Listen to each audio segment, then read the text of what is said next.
Right now, you're about to discover one single truth about yourself. A truth so central, so defining, that your conscious mind has been trying to hide it from you for years. Strange, isn't it? We spend our lives studying everything outside of us. Facts, trends, people, opinions. But we panic at the thought of looking inward. We wear masks of confidence. We play the role of someone who gets it. Yet behind the curtains of our own inner world, chaos quietly rules. But today we change that. And not through boring lectures or textbook psychology. We'll work with a language older than speech, older than culture, the language of symbols. The language Carl Gustav Jung insisted the subconscious understands better than anything else. Before we begin, a quick experiment. When you make decisions, what guides you more? Cold logic or the quiet whisper of intuition? If it's logic, drop a 1 in the comments. If it's intuition, type 2. I'm genuinely curious which group you belong to. Now take a deep breath. This is not just a picture test. This is a psychological mirror, one designed to reveal what is truly happening inside you right now. A test rooted in Jung's principles, one that cuts straight to the subconscious and exposes what your inner self cares about most at this very moment. This is your chance, not to impress anyone else, but to finally learn who you are beneath the roles, beneath expectations, beneath the noise. One last thing. Creating content like this takes enormous time, heart, and effort. If you value it, the best thank you is a like and a subscription. Truly, thank you. Now, close your eyes for just a second. Picture a quiet room, an old wooden table, and on it, 5 objects. Don't analyze. Don't think. Just feel which object is yours. Your choice will tell a story your conscious mind has been too afraid to tell. And with that, we begin. If your eyes were immediately drawn to the heavy stack of old, time-worn books, then listen closely. Because your subconscious just revealed something profound about where you are in your life's journey. Right now, your inner world is operating like the chief archivist of your entire existence. You've reached that rare point where the quantity of years lived begins transforming into the quality of wisdom earned. This isn't nostalgia. This is a deep psychological need to organize, decode, and understand your past. You're no longer hungry for endless new information. You want to extract the essence from everything you've already lived. Your subconscious is pushing you to look at your past not as scattered memories, but as a structured narrative, your personal epic, your triumphs, your failures, your heartbreaks, your moments of indescribable joy. They're no longer random scenes. They're chapters, weaving together into a story that finally makes sense. Every mistake becomes a lesson, not a burden. Every victory becomes evidence of your strength, not fuel for pride. You're ready, maybe for the first time, to reread the book of your life, not just to relive it, but to understand its design. Because what you're searching for now are keys hidden in the patterns of your past, keys that explain how you arrived here and where you must go next. This is the mindset of someone who sees knowledge not as trivia, but as a tool of self-mastery. And deep down, you may feel a growing desire to share what you've learned, to guide, to teach, to be the wise friend others seek when they're lost. But you know this: you can only pass on the wisdom you've fully digested yourself. Right now, you're gathering your identity piece by piece, integrating every version of who you've ever been, even the ones you're not proud of. This is powerful inner work. This is emotional integration. This is awakening, But like every strength, it carries a shadow. You must be careful not to drown in the very pages you're trying to organize.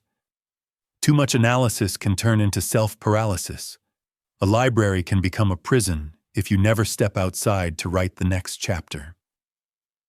And remember this: the most important chapter of your story is the one you're writing right now. That is the invitation hidden inside your choice. If you felt an almost magnetic pull toward the golden hourglass, then your subconscious is sending you a message that is impossible to ignore. It's telling you one thing loud and clear: time. Not the idea of time, but the physical sensation of it slipping through your fingers like warm grains of sand. You don't just understand that time is passing. You feel it. Every heartbeat carries a subtle urgency. Every day reminds you of something left undone, unsaid, unexperienced. Each grain of sand becomes a symbol, a missed opportunity, an unspoken "I love you," a journey you postponed, a dream you never let breathe. What used to be a distant whisper has now become a thunder inside your chest, a call to act. But make no mistake, this isn't panic, it's awakening, a raw, existential clarity that reveals what is essential and what is wasting your precious lifetime. Choosing the hourglass means your soul is rebelling against routines that drain you, against people who exhaust you, against the endless scrolling and distractions that devour hours you can never get back. You no longer want to simply exist.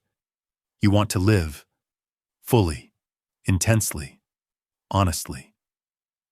This is the mindset of someone declaring war on procrastination, someone hungry for meaningful days, for conversations that matter, for creativity that leaves a mark, for experiences that shape your soul. You want to feel alive. In every morning coffee, every road traveled, every person you truly connect with, and you refuse to carry the same burden Jung warned about, the burden of an unlived life passed from one generation to the next. Your choice of the hourglass is your vow. I will not waste this life. But the shadow of this choice is just as real. When urgency becomes obsession, you may start to fear moments of stillness. You may see rest as a waste, reflection as inefficiency, silence as empty space rather than sacred space. You might even begin measuring your worth by productivity instead of authenticity. Remember, awareness of time is wisdom. Fear of time is imprisonment. Sometimes the deepest wisdom is simply letting the sand fall, unrushed, unforced, and watching its quiet beauty without trying to flip the hourglass too soon. You've now explored your relationship with the past and your relationship with the present, two powerful axes of your inner world. But the next symbol takes us even deeper. If your gaze settled on the simple cup filled to the brim with crystal clear water, then your subconscious is speaking with a calm but unmistakable voice. It is saying, I want peace, real peace. Not distraction, not entertainment, not adventure, success, or intensity, but something far rarer and far more precious, a return to emotional clarity. Choosing the cup means your soul is craving purity, honesty, and inner stillness. Water never lies. It reflects the sky exactly as it is. And right now, you long for that same transparency within yourself and around you. Perhaps you've recently moved through emotional storms. Confusion, manipulation, chaos created by others, or chaos born inside your own mind. Maybe you've swum through muddy waters where motives weren't clear, where words meant one thing and actions meant another, where you felt pulled in too many directions at once. And now, you've reached that quiet inner lake where the surface finally stops shaking. You are tired of noise, tired of pretending, tired of masks, yours and everyone else's. You want to wash away everything artificial and return to the version of yourself that feels clean, soft, and truthful. This choice reveals a soul seeking emotional detox, a reset, a cleansing, a desire to be still enough to hear your own voice again. You don't need drama. You don't need conflict. You don't need to win any battles. Your superpower now lies in serenity, in the ability to simply be without striving to appear. You're ready to experience empathy without drowning in it, to connect without losing yourself, to give without expecting, and to receive without fear. Jung once wrote that when two personalities truly meet, something in both of them transforms. Your choice tells me that you now seek the kind of connection that purifies rather than disrupts, gentle exchanges that heal instead of exhaust. But every light has a shadow. The danger here is turning harmony into isolation. When peace becomes your only priority, you may begin avoiding anything that disturbs your equilibrium, even the experiences that help you grow. You may build walls so tall around your inner lake that no fresh wind can enter. Remember, still waters can also become stagnant. Sometimes a small wave, a challenge, a change, a new person, is exactly what oxygenates the soul. For now, though, your heart is choosing calm over turbulence, clarity over confusion, truth over glitter. And that is a beautiful, brave choice. If, out of all 5 objects, your eyes locked onto the small, warm flame of the lone candle, then this message is meant for you, because your subconscious just revealed a turning point in your inner life. The candle is not a symbol of the external world. It is a symbol of the inner world. Your inner light, your inner calling, your inner truth. Choosing it means something profound. You've begun shifting your focus away from outer achievements and toward inner meaning. You've started asking the deeper questions. Questions that no success, status, or material comfort can truly answer. Who am I? What is my purpose? Why does the heart feel empty, even when life looks full on paper? This choice reveals a soul searching for something that doesn't burn out when the world goes dark. A soul that wants a flame that belongs to you, not borrowed, not inherited, not performed for others. Some who choose the candle are in the middle of a spiritual awakening, a newfound curiosity about the unseen, a hunger for connection with something larger than the everyday routine. Others choose it because they've already found their inner flame, and they're protecting it like a treasure. A candle is humble. It doesn't roar like a fire. It doesn't demand attention. But it glows, quietly, persistently, meaningfully. It burns itself to give light. And this reveals something essential about you. You are ready, perhaps more than you realize, to give a part of yourself to something greater, to sacrifice comfort for purpose, to trade ease for meaning, to walk toward the soulful life rather than the convenient one. This inner fire may take many forms: faith, creativity, a calling, a mission, a new vision for your life. Its name doesn't matter. Its truth does. Choosing the candle also means you're no longer satisfied with living on the surface. You want depth. You want authenticity. You want to feel guided by something real, not by expectations or social roles. You want to be someone whose presence warms others, not someone who shines only in the sunlight. But the candle's light comes with shadows of its own. The danger is self-sacrifice without boundaries, giving so much that your flame starts to shrink. helping others so intensely that you forget to tend the fire within yourself.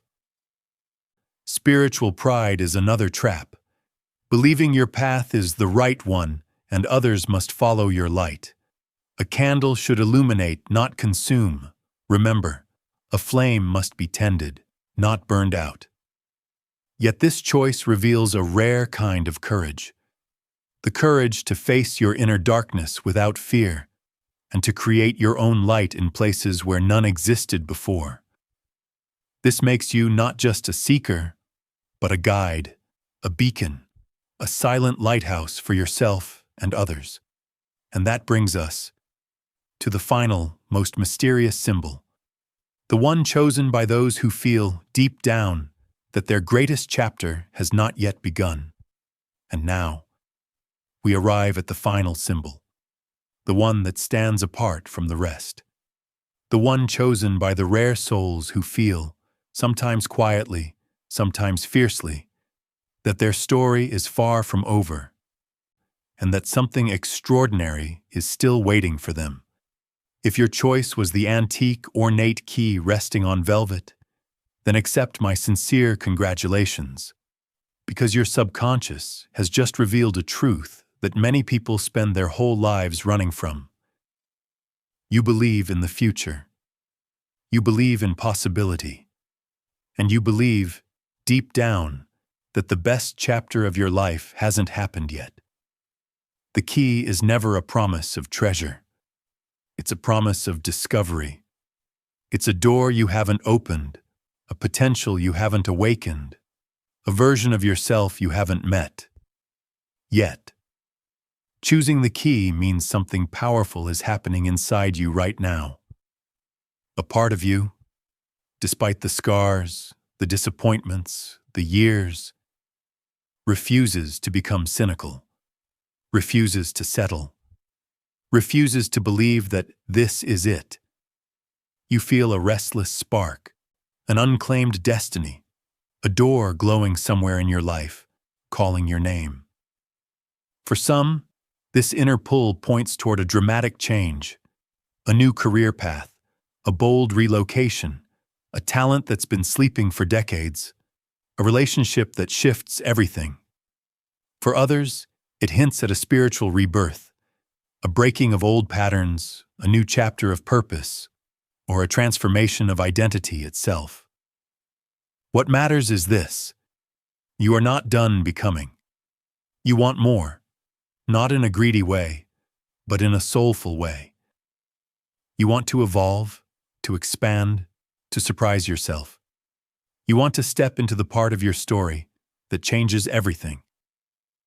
Choosing the key means you intuitively understand that life is not a closed book. It's a labyrinth of doors. And somewhere ahead, one of them leads to the person you could yet become. But with such bold energy comes a shadow. The danger is falling into the endless search, always preparing but never acting, always dreaming but never committing, collecting possibilities instead of choosing one. A key that never touches a lock isn't a tool. It's a souvenir of hesitation. Remember this: the right door doesn't open itself. It opens when you decide to turn the key. Yet your choice reveals rare and beautiful courage. The courage to believe in a future you haven't seen, to trust a part of yourself you haven't met, to step toward the unknown with curiosity instead of fear. As Jung wrote, "I am not what happened to me. I am what I choose to become." By choosing the key, you are declaring, whether you realized it or not, that you are still choosing who you will become. And that is the beginning of a powerful transformation. And now, your journey through these 5 symbols has come full circle. 5 objects, 5 inner landscapes, 5 directions your soul may be quietly pointing toward at this very moment. But let's make something absolutely clear. This test is not a judgment. It is not a diagnosis. It is a snapshot, a mirror held up to your current inner state.